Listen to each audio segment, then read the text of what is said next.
നമസ്കാരം. മലയാളി വാർത്തയിലേക്ക് സ്വാഗതം. ഇന്ത്യക്കാരെ സംബന്ധിച്ച് ഏറ്റവും സന്തോഷം നിറഞ്ഞ ഒരു മുഹൂർത്തത്തിലൂടെയാണ് കടന്നു പോകുന്നത്. കാരണം ടോക്കിയോ ഒളിമ്പിക്സിന് പിന്നാലെ പാരീസ് ഒളിമ്പിക്സിലും ഇന്ത്യൻ ഹോക്കി ടീമിന് വെങ്കല തിളക്കം തന്നെയാണ് നേടാൻ കഴിഞ്ഞിട്ടുള്ളത്. 2024 ഒളിമ്പിക്സിൽ ഇന്ത്യക്ക് ഇപ്പോൾ 4ാമത്തെ മെഡൽ നേട്ടമാണ് സ്വന്തമായിരിക്കുന്നത്. പുരുഷ ഹോക്കിയിൽ 3ാം സ്ഥാനത്തിനായിട്ടുള്ള മത്സരത്തിൽ യൂറോപ്പിലെ ഏറ്റവും മികച്ച ടീമായിട്ടുള്ള സ്പെയിനിനെ 1-2 ഗോളുകൾക്കായിരുന്നു ഇന്ത്യ തകർത്ത് തരിപ്പണമാക്കിയത്.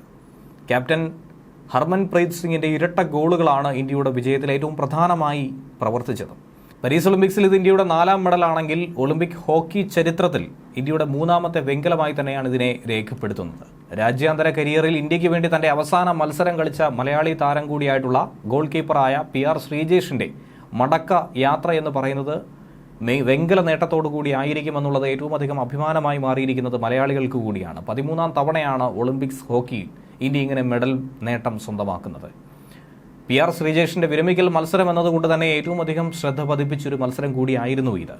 ഫൈനലിൽ യോഗ്യത നേടാൻ കഴിഞ്ഞെങ്കിൽ പോലും മെഡൽ നേട്ടത്തോടെ മികച്ചൊരു കരിയറിന് അന്ത്യം കുറിക്കാനായി അദ്ദേഹത്തിന് സാധിച്ചു എന്നുള്ളതാണ് നമുക്ക് ഏറ്റവും അധികം സന്തോഷിക്കാൻ കഴിയുന്നത്. 2 പതിറ്റാണ്ടിനടുത്ത ടീമിന്റെ ഗോൾ വല വളരെയധികം ആത്മാർത്ഥതയോടുകൂടി കാത്തുസൂക്ഷിച്ച ശ്രീജേഷ് എന്ന ഇതിഹാസ താരത്തിന്റെ വിടവാങ്ങൽ മത്സരത്തിൽ ഇന്ത്യക്ക് ഒരു മധുര നേട്ടം തന്നെയാണ് സ്വന്തമാക്കിയിരിക്കുന്നത്.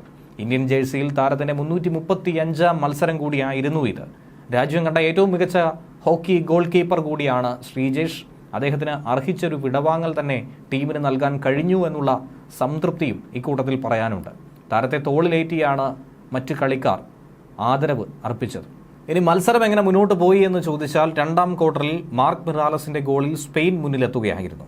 എന്നാൽ നായകനായ ഹർമൻപ്രീത് സിംഗ് ആകട്ടെ 30ാം മിനിറ്റിൽ ഗോൾ നേടി ഒപ്പത്തിനൊപ്പം എത്തി. 3ാം ക്വാർട്ടർ ആരംഭിച്ച് 3 മിനിറ്റ് കഴിഞ്ഞപ്പോഴാണ് 33ാം മിനിറ്റിൽ വീണ്ടും ഒരു ഗോൾ നേടി ഇന്ത്യയുടെ മെഡൽ നേട്ടം സ്വന്തമാക്കിയത്. മത്സരത്തിലൂടെ 2 ഗോളും നേടി ആദ്യമായി ഇന്ത്യയെ മുന്നിലെത്തിക്കുകയും ചെയ്തു. നേരത്തെ സെമിയിൽ കടുത്ത പോരാട്ടം നടത്തി ലോക ചാമ്പ്യന്മാരായ ജർമ്മനിയോട് 2-3 ഇന്ത്യ സെമി ഫൈനൽ തോൽക്കുകയായിരുന്നു. മുന്നിട്ട് നിന്ന ശേഷമായിരുന്നു ഈ മത്സരത്തിൽ ഇന്ത്യ തോൽവി അറിഞ്ഞത്. 44 വർഷങ്ങൾക്ക് ശേഷമാണ് ഒളിമ്പിക്സ് ഫൈനൽ എന്ന സ്വപ്നം സെമിയിൽ ജർമ്മനിയോട് പരാജയപ്പെട്ട് ഇന്ത്യ പുറത്തായത്.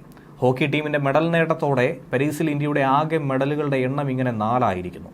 ഇതുവരെ ഇന്ത്യക്ക് 4 വെങ്കല മെഡലുകളാണ് സ്വന്തമാക്കാൻ കഴിഞ്ഞത്. ന്യൂസ് ഡെസ്ക് മലയാളി വാർത്ത.